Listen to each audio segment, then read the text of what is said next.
before trains and planes, before ships crossed oceans in days, people carried their goods on foot, on horses, on camels.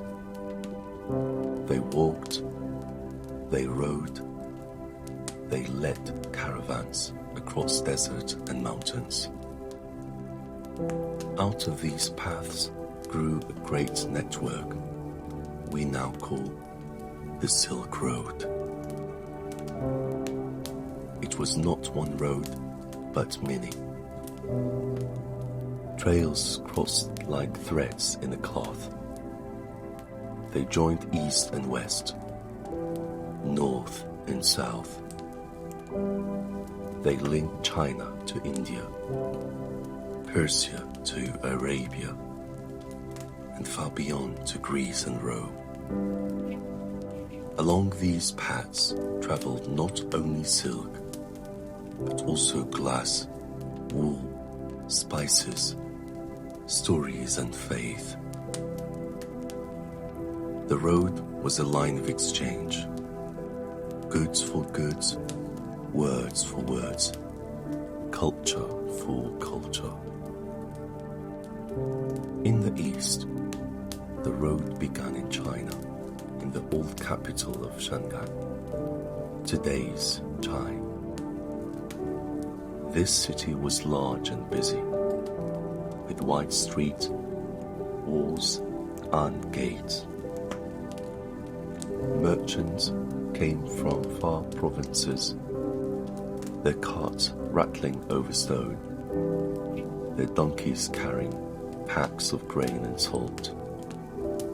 Inside the market, stalls offered silk cloth, porcelain bowls, carved jade, and rolls of paper. Silk was the treasure most desired by the West. Fine threads drawn from silkworm, cocoons were spun into cloth that shone like water. It was light yet strong, smooth and soft. Worn by emperors and nobles. It became a symbol of wealth. Rome, far away, craved it. Persia traded for it.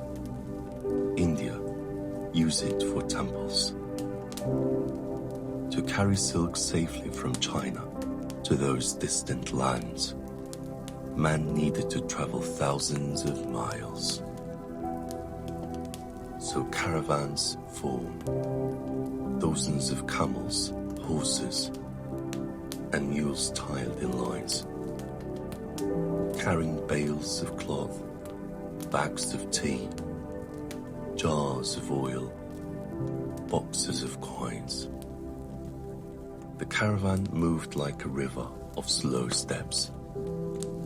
At the front was the guide, the caravan master, who knew the stars, the winds, and the places where water could be found. Without him, the road was death. With him, it was life. The first part of the road left Shangan through green land. Farms stretched out, fields of millet and rice watered by canals. The sound of water wheels filled the air. Villages stood with low houses, children chasing chickens in the dust, women washing clothes in streams. The caravan passed through gates and forts where soldiers checked papers, counted animals, and collected tolls. As the days went on, the land grew dry. The grass thinned. The rivers ran lower. The color of the earth turned pale. Ahead, lay the Gobi and the Taklamakan Desert, vast places of stone, sand, and silence. The people called the Taklamakan the Desert of Death. Once you went in, they said, you might never come out. But on the other side were oases, and beyond them, trade. So caravans entered bravely. Here, camels were king. Their feet were wide and soft, perfect for walking on sand. They could carry great loads, silk, paper, porcelain, without tiring. They could go days without water, storing strength in their hams. At night, they knelt in the sand, long necks curved, chewing quietly. Bells hung from their necks, and the sound was soft and steady as the caravan walked. The caravan stopped at oases, green places where underground water fed trees and fields. Towns grew around these spots: Danhuang, Turfan, Khotan. There were islands of life in seas of dust. Danhuang was famous for its caves cut into cliffs, walls painted with bright colors, kings, saints, dragons, and lotuses. Pilgrims and merchants alike stopped there, prayed and rested.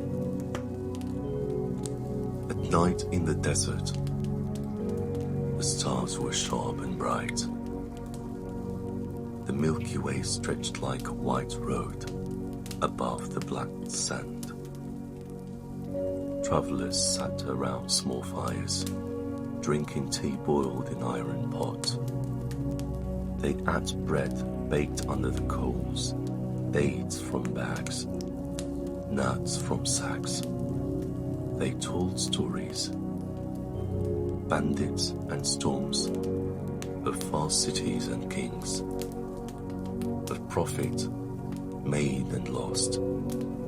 Then they slept, wrapped in wool, the sand cold beneath them, camels standing quite nearby. The road was not safe.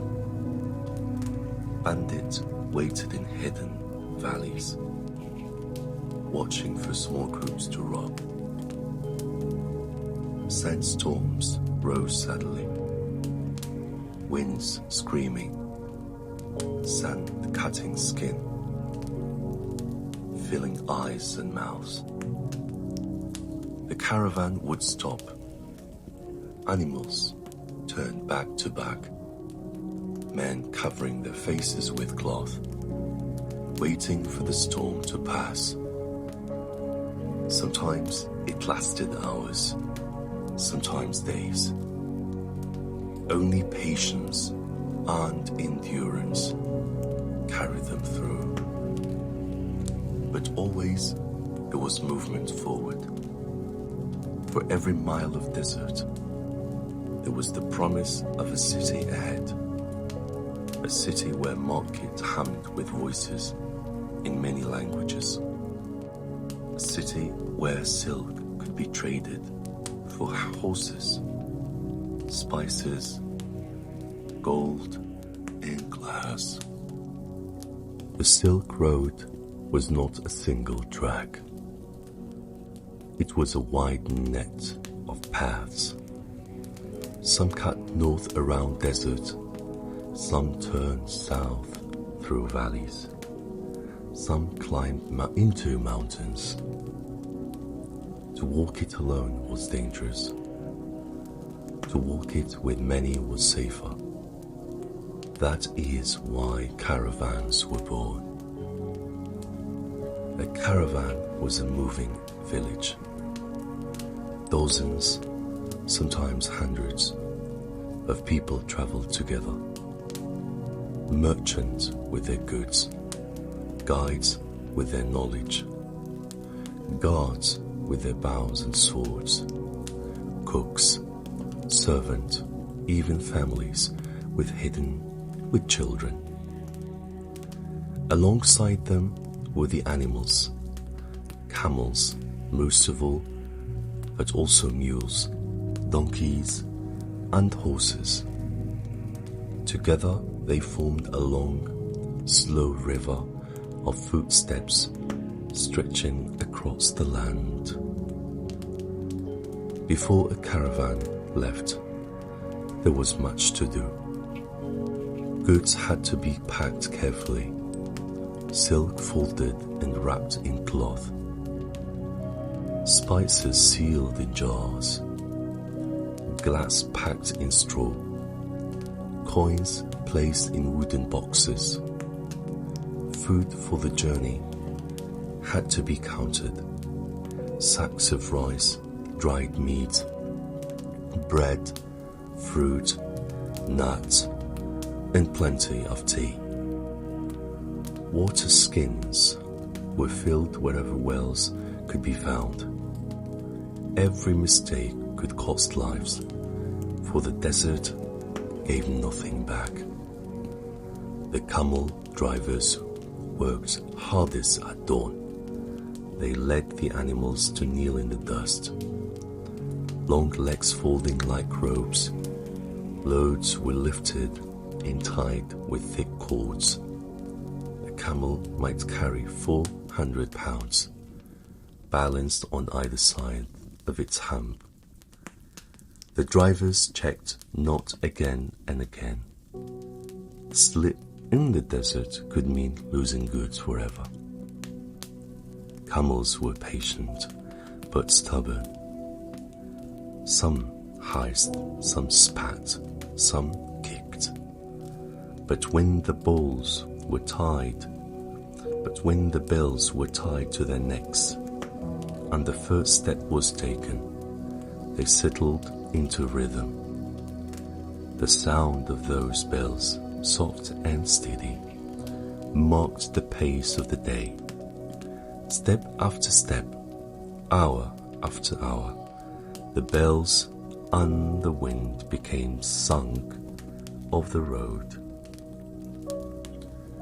At the head of the line walked the caravan master. He was more than a guide. He was leader, teacher, and judge. He knew the stars by name, the wells by taste, the mountains by shape. At night, he raised his eyes and read the sky. At day, he studied the horizon, remembering the paths taught by those before him. His decisions kept the caravan alive. Days on the road followed a pattern. At dawn, the camp stirred, fires were lit, bread warmed, tea boiled. Camels were loaded, ropes pulled tight, packs checked. By sunrise, the caravan moved. By noon, when the sun burned overhead, they stopped in whatever shade could be found. Loads were checked again, water shared. By late afternoon, they walked until the light began to fade. Then camp was made. Fires lit once more. Food cooked, stories told. At night, guards took turns, watching for thieves or wild animals. The rest slept, wrapped in wool and filled under stars that seemed close enough to touch. The road was long and full of challenges. In desert, sandstorms could rise without warning. The sky would turn yellow, the wind scream, and sand would sting like fire. People covered their faces with cloth, Camels turned their backs to the wind, and the caravan crouched low until it passed. In mountains, snow could fall even in summer, blocking passes with white silences. The path was narrow, the air thin, and each step had to be careful. Yet caravans endured. People found joy even in hardship. In the evenings, music often rose.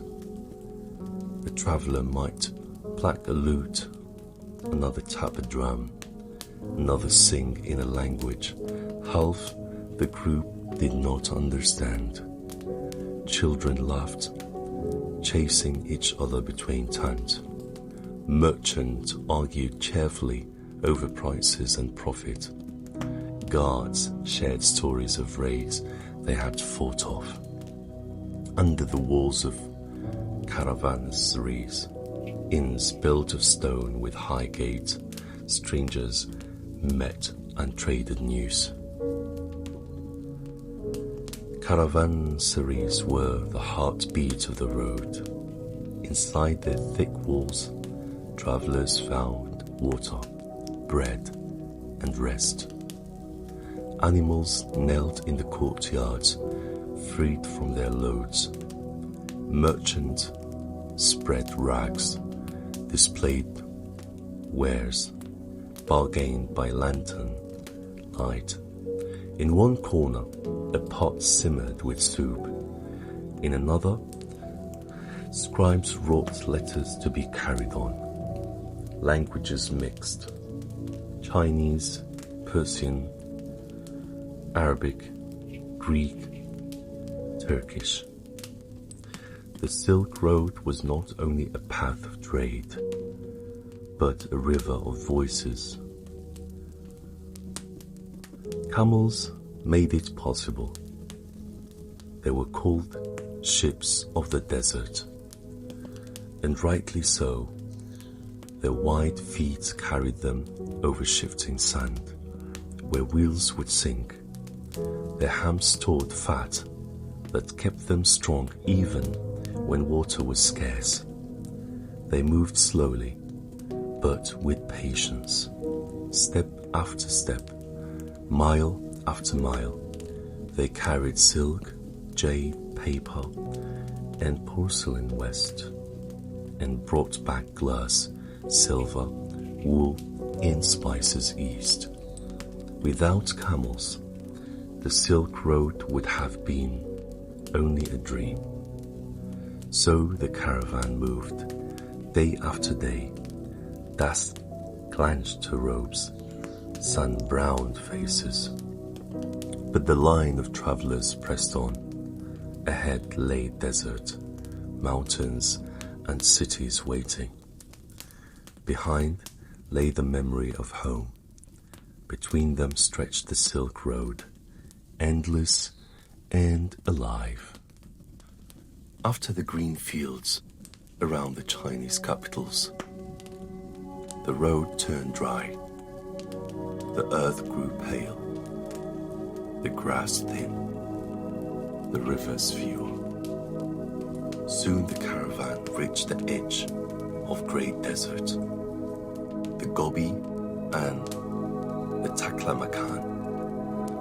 These deserts stretched for hundreds of miles. There were places of silence, sand and stone. Travelers feared them, but they could not be avoided. To reach the west, the desert had to be crossed. The Taklamakan was most feared. People called it the Desert of Death. They said once you entered, you might never come out. Sand stretched like a golden sea, rising into dance that changed shape with every wind. The sun burned by day, the cold bit by night. Water was scarce, and only those who knew the path could survive. So caravans follow the edges. Around the desert lay small oases, green places where underground water reached the surface. Here towns and villages grew. Huang was one such place. It stood at the eastern gate of the Taklamakan, where the desert began. Travelers stopped to prepare, to fill skins with water, to mend sandals, to rest camels. Huang was also a place of spirit. On cliffs outside the town, monks had carved caves into the rock. Inside, they painted walls with bright colors, saints, kings, animals, and stories of far lands. The caves became a library of images, showing how the Silk Road carried not only goods, but also ideas and faith. Merchants prayed there before setting out, asking for safe travel through the sands. From Danhuang, the road split in two.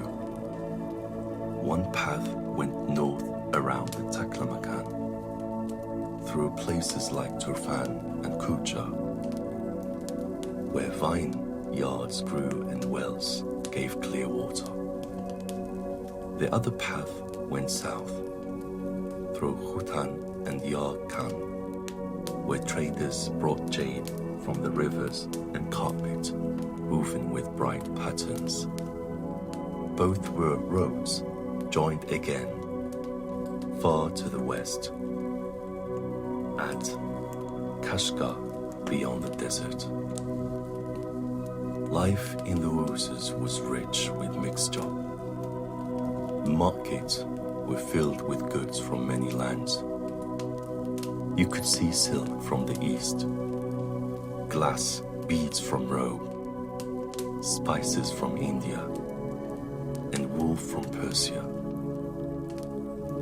You could hear many tongues: Chinese, Persian, Arabic, Turkish.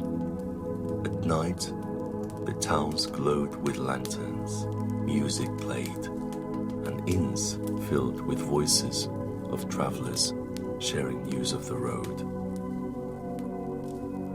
Between the oases lay long stretches of emptiness. Here the caravan moved carefully. Camels carried heavy loads of water. Fires were rare, for wood was scarce. Travelers huddled in wool blanket, listening to the wind sweep across the sand. Stars stretched endlessly above. The Milky Way bright as a river of silver.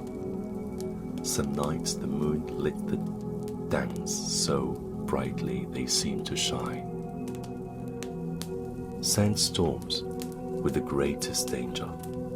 Without warning, the wind could rise, carrying sand like knives. The sky turned yellow, the air filled with grit. The sun disappeared. Caravans stopped. Drivers covered their faces. Camels knelt with their backs to the wind. All waited until the storm passed, leaving new duns where none had been before. Many feared losing the path in such storms. That is why guides were valued. Man who knew how to read the stars and find old market buried in sand. Yet even in the harsh desert, there was beauty in the still morning where the sun rose over endless lands. The sun glowed pink and gold in the quiet evening when shadows stretched long. The desert seemed peaceful, eternal, like the sea without waves. and always just when hope began to fade. The caravan would see green, trees rising from the horizon, fields of grain, walls of mad brick towns, and hoses meant water, shade, and life. The desert tested everyone. They taught patience, strength, and trust in companions. Both, but with the help of the horses, caravans endured. Step by step, they passed through the silence, carrying silk, spices, and stories toward the west. Beyond the desert, the road rose into the mountains. Here, the land changed again. The air grew cool and thin. Rivers rushed in narrow valleys. Snow shone on far peaks even in summer. The Silk Road was never one straight line. It bent and climbed with the land. In the mountains, every step was slow, every turn dangerous, but every path led closer to the west. The Tian Shan, the mountains of heaven, stood to the north. To the south, the great Karakoram stretched, and between them rose the Pamir, often called roof of the world. The caravan masters chose carefully. One pass might be blocked by snow, another by landslides, another by swollen rivers. Sometimes paths had to be changed year by year, depending on weather and war. The animals changed too. Camels were strong in the desert, but on steep stone paths, sure-footed horses, donkeys and mules carried loads. Men and women walked beside them, leaning on sticks, their breath heavy in the thin air.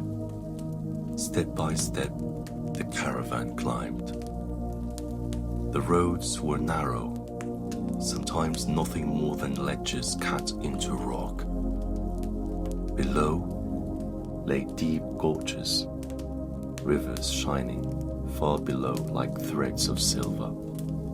Above, cliffs hang close, the sound of falling stones echoing through the air. When caravans met on such paths, one had to wait while the other passed carefully, pressing against the mountain wall. Bells on the animals rang softly, their sound steady in the thin wind. At night, camps were set in valleys, near streams of cold, clear water. Fires burned bright against the dark. Meat was cooked, tea boiled, bread warmed. The stars here seemed even closer, bright and sharp against the black sky. The Milky Way looked like a wide road itself, stretching from horizon to horizon, as if guiding the travelers onward. The mountains tested not only strength, but courage. Avalanches sometimes swept down without warning, burying paths. Bridges made of rope and wood swung over rivers, creaking with every step. Snow could fall suddenly, covering trucks, blinding eyes, chilling hands and faces. Yet the people pressed on, for behind them lay desert, and ahead lay the great cities of Central Asia. where trade and rest awaited. Still, there was beauty. Green valleys opened between cliffs, filled with sheep, goats, and small villages. Children waved as the caravan passed. Shepherds offered milk and cheese, guiding strangers to safe paths. Birds circled high, their cries echoing through the air. Flowers bloomed even close to snow, bright against the grey stone.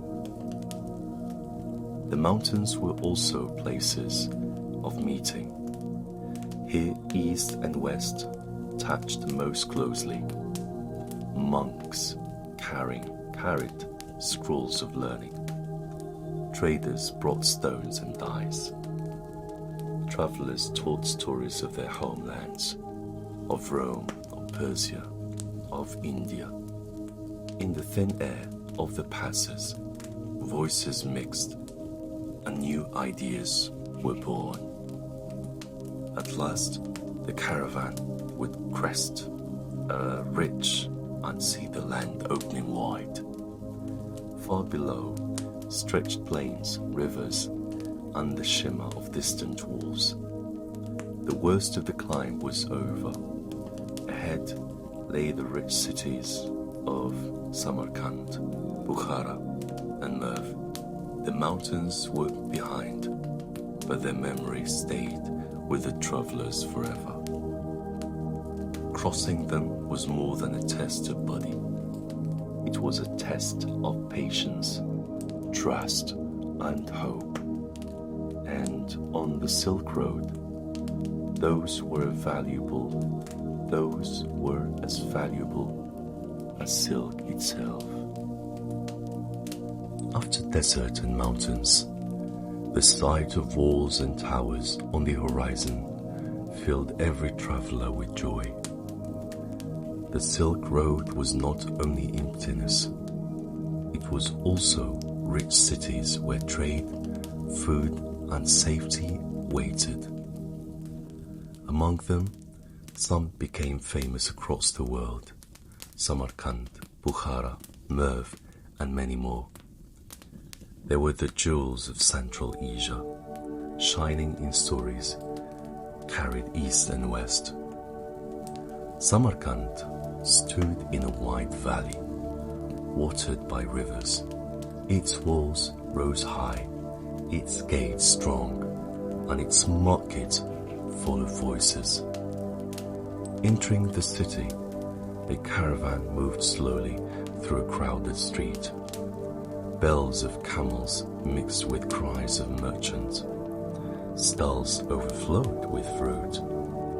Apples, melons, grapes, sweet as honey. Other stalls held carpet woven with bright colors, pottery painted with flowers, knives and tools made by skilled hands. At the heart of the city stood mosques and madrasas, their domes blue with tiles that caught the sun. Arcs were carved, patterns endless, colors deep and shining. Scholars sat inside, reading books and teaching students. For Samarkand was not only a market of goods, but also a market of ideas. Languages mixed: Persian, Arabic, Turkish, Chinese, and Greek. A man could hear 5 tongues in a single morning. Bukhara was another center, full of libraries and learning. Travelers came not only to sell silk or buy spices, but to study. Wise men gathered in courtyards, teaching astronomy, medicine, and poetry. Caravan masters loved Bukhara too, for its caravanserai were large and safe. Inside those stone inns, traders laid out their wares, ate bread baked fresh in clay ovens, and rested after weeks of dust and cold. Merv, in the desert of Persia, was once called the mother of cities. Its canals brought water to fields of wheat. Its bazaars spread wide, full of noise and color.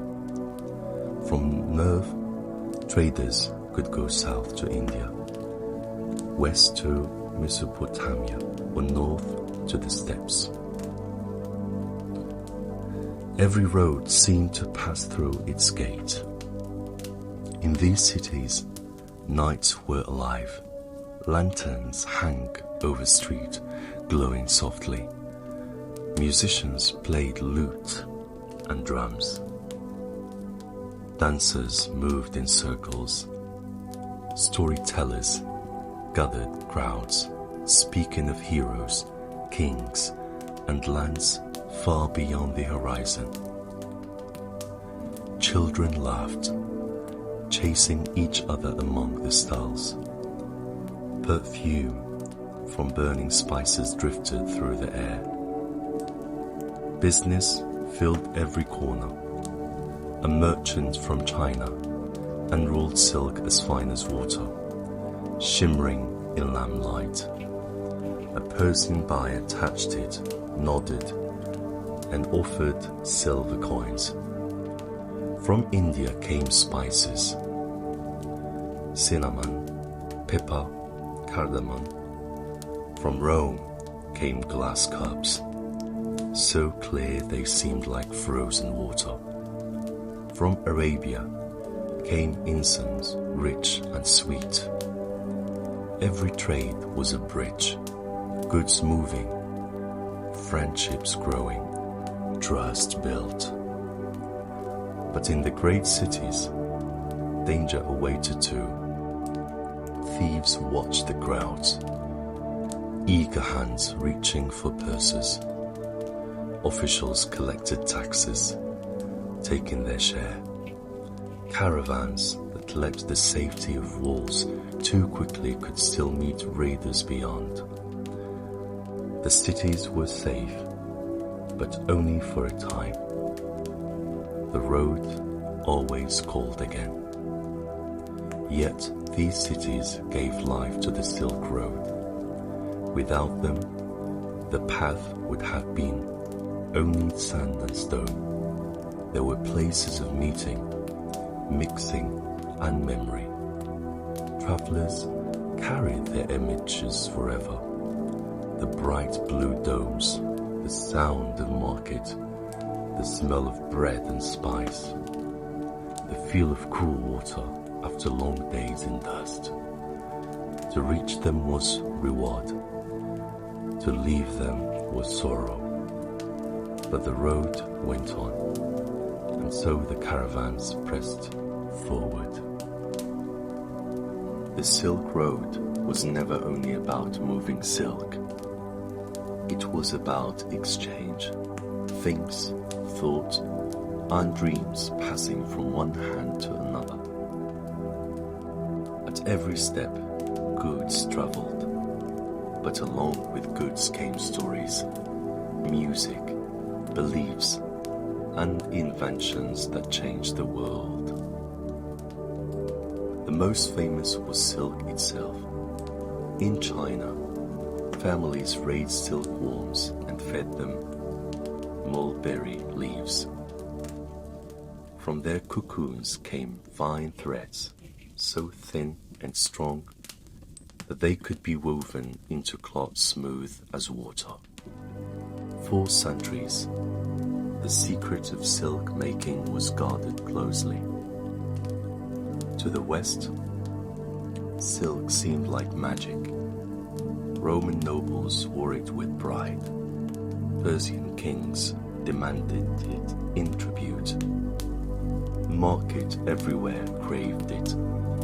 Silk was soft, light, and beautiful, and so valuable that it could be traded for its weight in gold. But silk was not alone. From India came spices, pepper, cinnamon, cardamom, ginger. They added flavor to food, helped preserve meat, and were prized for healing. Merchants carried them in small sacks, their scent rising into the air as caravans opened their loads. From Arabia came frankincense and myrrh, sweet smoke that drifted in temples and homes. From Central Asia came horses, strong and swift, fit for war and travel. From Persia came carpet, woven with patterns that seemed to hold entire gardens in their threads. From the west came goods too, glass from Rome, clear and shining, amazed people who had never seen it before. Wool traveled east, thick and warm against cold winters. Gold and silver coins passed hand to hand, stamped with the faces of kings. But even more important than goods were the ideas that moved. Along the Silk Road, music traveled. A melody born in one land was played with new instrument in another. Dances spread, new steps added, until they belonged to many cultures at once. Religions moved too. Buddhism traveled from India into Central Asia and China. Monks carried scrolls, told stories, built temples, and painted caves. Christianity and Islam spread as well, carried by traders, priests, and pilgrims. Alongside faith came art, architecture, and new ways of living. Even small things made a big difference.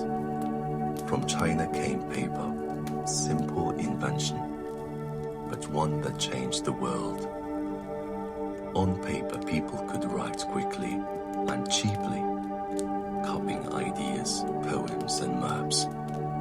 Later, paper would travel even further, shaping history in distant lands.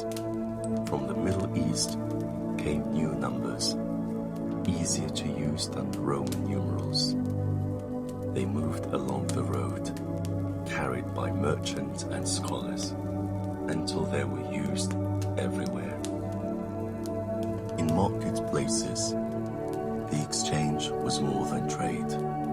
A merchant from Persia might buy silk, but also learn a Chinese story. A monk might offer prayer, beads, and leave with new words. A musician might teach a song and learn a different one in return. The Silk Road was not just a road of goods, it was a road of culture. And so, as caravans passed, they carried more than bundles of cloth and sacks of spice. They carried the sound of new languages, the colors of new art, the taste of new food, the comfort of new faiths. Step by step, city by city, the Silk Road stitched the world together like a cloth, weaving east and west into one fabric. For centuries, caravans carried silk, spices, and stories across desert and mountains. But roads on land were long and full of danger. Bandits waited in hidden valleys. Storms buried paths in sand or snow. Wars closed borders, and always the journey took months, sometimes years. Slowly, new routes began to grow. These were not paths across the land, but paths across the sea. Merchants in China and Southeast Asia built ships strong enough to sail far. They carried silk, porcelain, tea, and lacquerware to ports in India, Arabia, and Africa. From there, goods moved by smaller roads into Europe. In return, spices, ivory, gems, and other treasures came east. The sea was wide and dangerous, but it was faster than the camel's paths.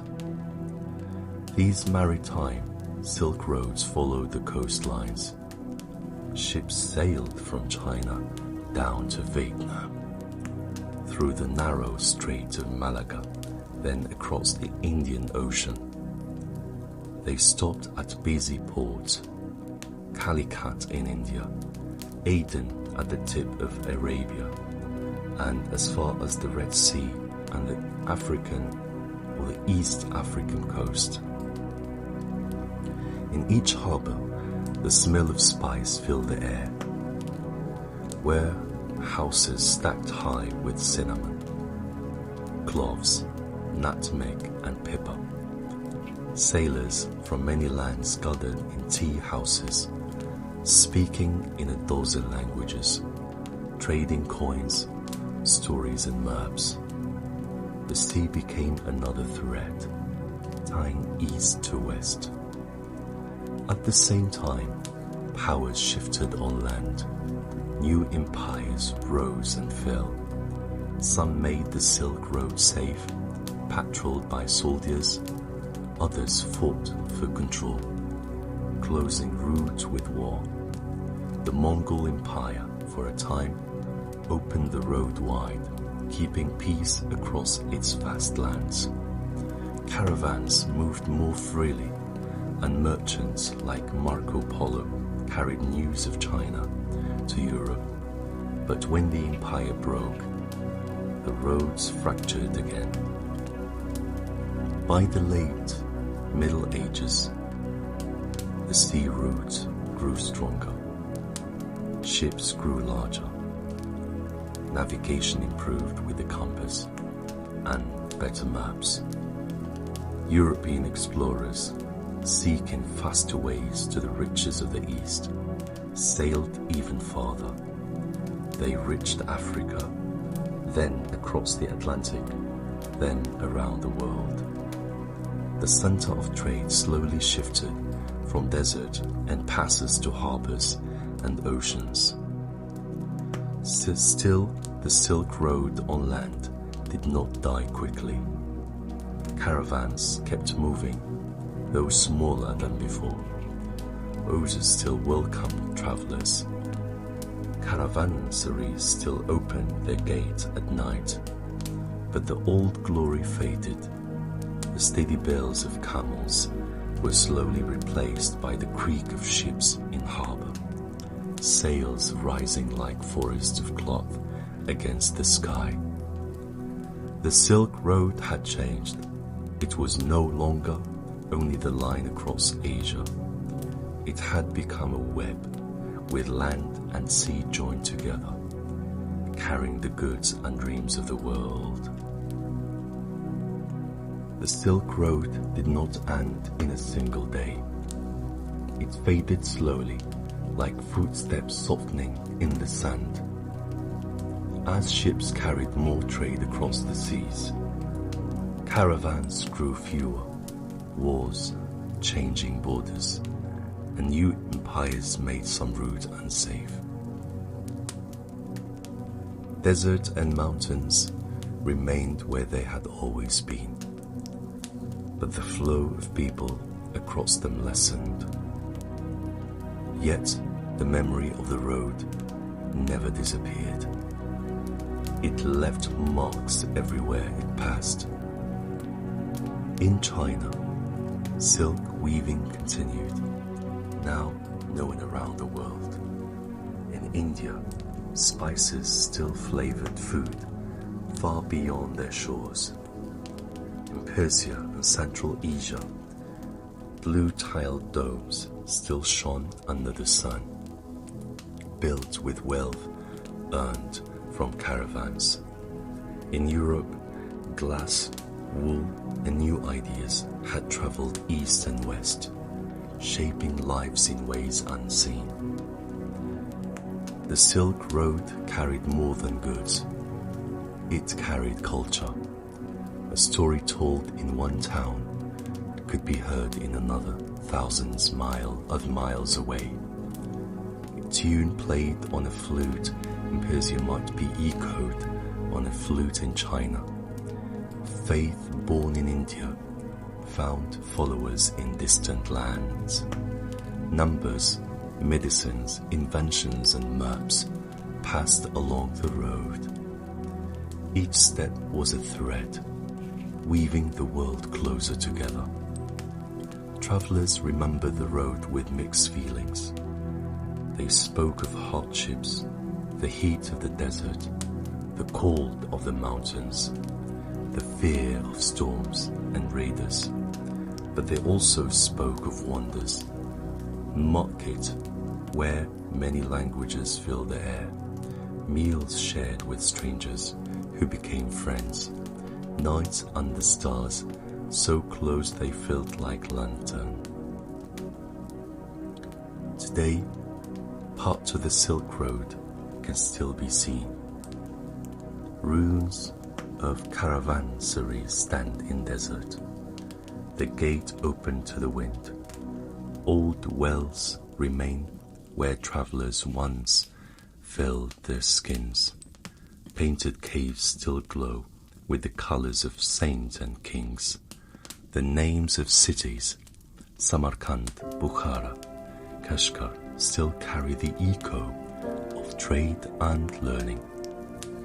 The Silk Road is remembered not just as a line across Asia, but as a symbol, proof that people, no matter how far apart, will always seek to meet, to share, to trade, to learn. It shows that curiosity is as strong as hunger, and that hope can carry people through dust, snow, and sea.